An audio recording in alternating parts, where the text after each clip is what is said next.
Hello, my name is Leland Green, and this is my Lab 5 presentation for Physics 2211, Motion of a Falling Slinky. As an introduction, the purpose of this lab was to observe the motion of a slinky falling from a certain height, and then compare that motion to a computational model that does not include drag. An overview is that the computational model is vastly different as time increases, and there's some pretty interesting things that happen with the slinky. The system in this example is the slinky, and the surroundings are Earth, which is gravity. Some fundamental principles that we worked with in this lab were Newton's second law, or the momentum principle, which relates the net interaction between the system and surroundings to the observed position of the system.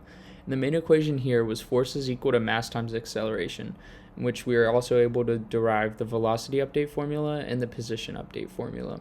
We also worked with gravity, which was the force pulling the slinky towards the ground. And the equation here is force of gravity is equal to negative mg in the y direction. The procedure for this lab was to first record the video of a slinky falling from a height, and then import that video into Tracker and analyze the change in position for each frame. From there, we were able to create a computational model in GlowScript based on the initial position. We were then used a spreadsheet to compile the position data for the two models, and then graphically and visually compared the results. Here is the video of the slinky falling. And as you can see, the bottom of the slinky stays put, which was quite interesting.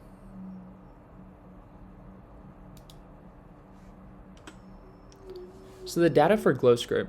First, we set the mass of the ball to 0.218 kilograms. We set the initial position to about half of 1 meter.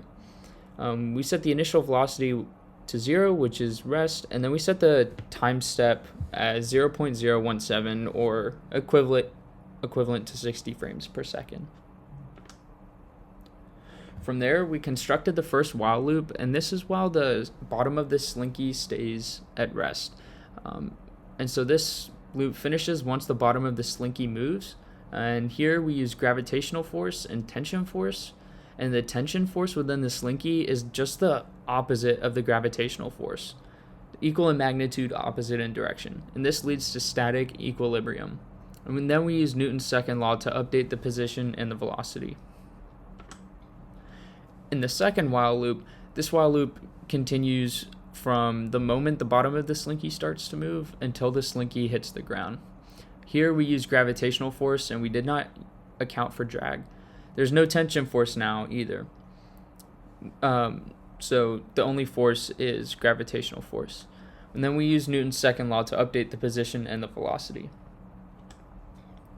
Compiling the results together, we see that the model is very similar while the bottom of the slinky is at rest, but once the bottom of the slinky moves, the two models are vastly different, and there could be some errors here, but the biggest one is largely due to drag.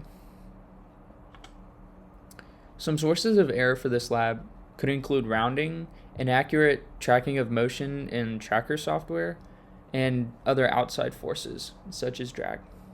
These sources of error could lead to both major and minor discrepancies. Additional question: why does the bottom of the slinky stay still?